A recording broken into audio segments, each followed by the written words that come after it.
"18 people were injured after a bus crashed into a concrete curb near the airport." And Donald Trump wants to sue the BBC for up to $5 billion despite apology.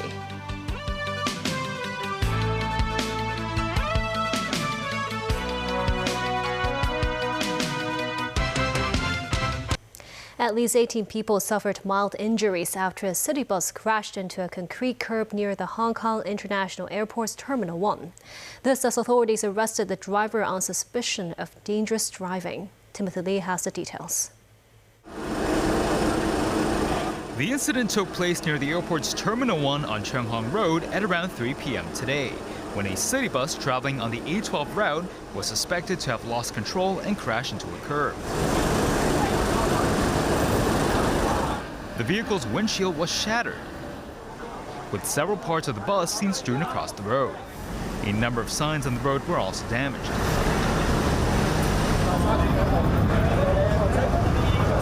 More than a dozen injured passengers sat on the side of the road as they were treated by medical personnel. Some of them required stretchers before they were taken into the ambulance. Many of the injured said the crash happened all of a sudden. This woman said the bus maintained a steady speed throughout the ride and that she never noticed the driver stepping on the brake at any point. While this individual, who suffered from neck pain after the crash, said it happened out of nowhere. The injured passengers were sent to North Lantau Hospital and Princess Margaret Hospital for treatment. Authorities are continuing their investigation of the crash. Meanwhile, Citybus has deployed its staff to the crash site and both hospitals to follow up on the matter and has already suspended the bus driver from duty. Timothy Lee, TVB News. A suspected wartime bomb was unearthed on the third runway project at Hong Kong International Airport.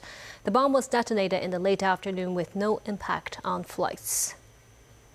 The airport authority says a worker found the 30-centimeter bomb near the Terminal 2 concourse at around 10 this morning. The construction site was cordoned off, with workers evacuated from the area. Police defused the device at 5 p.m. before reopening the site. The first phase of the Southbound travel scheme was launched today. Approved Guangdong drivers can enter Hong Kong via the Hong Kong-Zhuhai-Macau Bridge and leave their cars at the airport's automated parking facility. They can then take a shuttle bus to the airport to catch their flights without the need to clear Hong Kong border controls. Samantha Lee tells us more.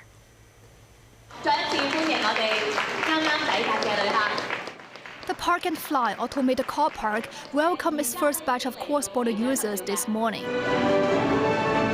This family of 5 who arrived from Guangzhou was heading off to Kuala Lumpur. This member of the family says the scheme significantly trimmed their travel time to the airport, with just a 45-minute drive from Hengqin. The 24-hour 5-story automated car park provides 1,800 spaces initially. As of now, at least 3,000 users have signed up for the facility. Secretary for Transport and Logistics Mabel Chen said the initiative allows travelers to drive themselves to the airport and arrive at the check-in counters for their flights under the airport authority's streamlined procedures. Applications for the second phase of the scheme will open on the 9th of December. 100 eligible Guangdong vehicles per day will be able to head into Hong Kong's urban area on December 23rd at the earliest. Samantha Lee, TVB News. The West Cape Ferry, which connects the West Kowloon Cultural District and Central, officially commenced service this morning. The first ferry departed from Central Pier 9 at 8 a.m. Ferries depart every half an hour with a journey time of about 8 minutes. The last ferry on weekends departs at 11 p.m., 1 hour later than on weekdays. Pets are permitted on the ferry, but separate tickets are required. Pets must be placed in a closed or covered pet carrier or on a leash and wear a muzzle. U.S. President Donald Trump said he still intends to take legal action against the BBC over a misleading edit of his speech on January 6, 2021. The BBC has issued a public apology to the president, but said it strongly disagreed there is a basis for a defamation claim. So the BBC has apologised and retracted the report, but they say they won't pay any compensation. Well, we'll sue them. somewhere between $1 billion and $5 billion, probably sometime next week. So you're ready to take? Well, I think I have to do it. I mean, they've even admitted that they cheated. I mean, not that they couldn't have not done that. They cheated. They changed the words coming out of my mouth. That's worse than what CBS did with Kamala. They changed her answer, but at least they didn't show it, coming out of her mouth. Do you think it's appropriate that British TV viewers have to pay more than $200 just for the right to watch television? Do you think the license? Well, I don't know what they do in a place that I like a lot, in general UK, right? But the people of the UK are very angry about what happened, as you can imagine, because it shows the BBC is fake news. Of course, you and I knew that for a long time, but we didn't know it was this big. Have you raised the issue with Sir Keir Starmer? I have not, but I'll call him. I'm going to call him over the weekend. He actually put a call into me. He's very embarrassed by it. I don't know what percentage is owned by the country, but regardless if it's small or large or nothing, I can say this, the UK is very, very embarrassed by BBC, what they did. And still ahead, the 2025 Honors and Awards presentation ceremony is held at the Government House. Donald Trump is scrapping U.S. tariffs on beef, coffee, and tropical fruit. The extended stay in space of the mice inside China's spacecraft enhanced the scientific value of the experiment.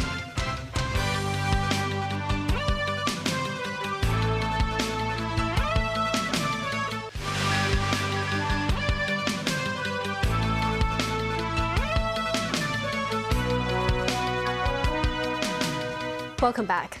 The 2025 Honors and Awards presentation ceremony was held at the Government House today. Samantha Lee tells us more.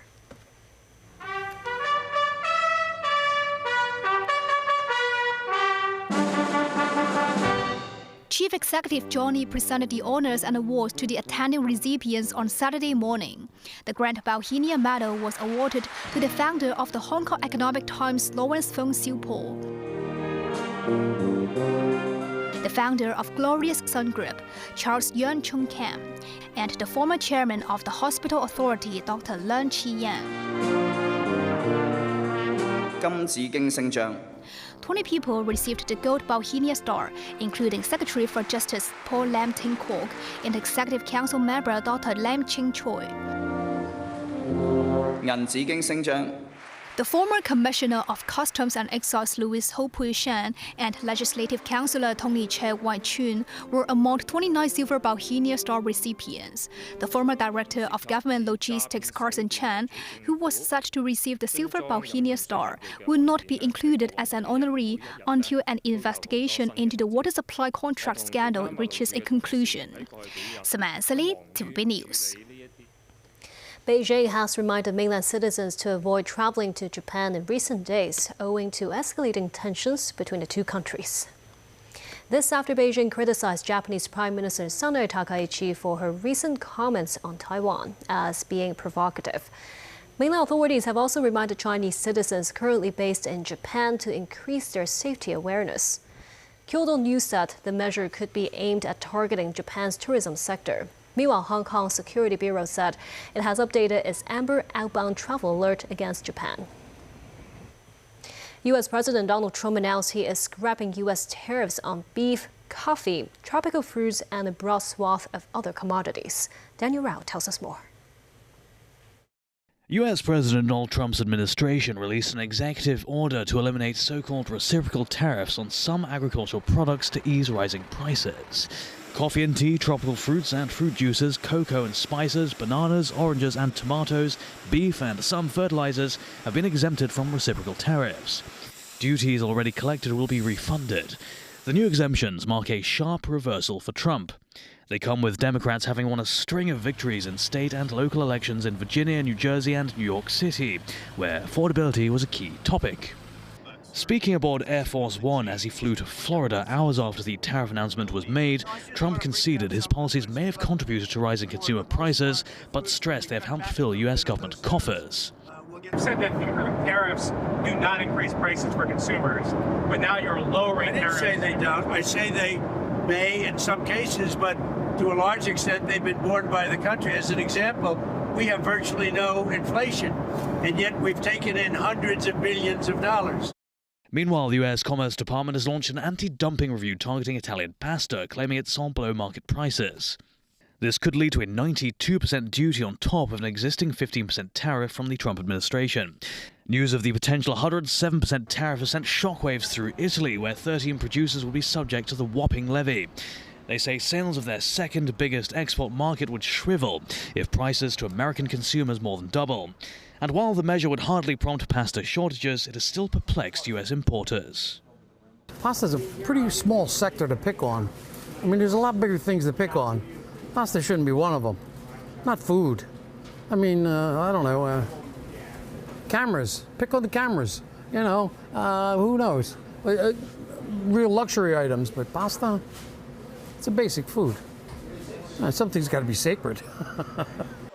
The US Commerce Department's final decision on the matter is scheduled for January 2nd, which could be extended by 60 days. Dan Royal, TV News.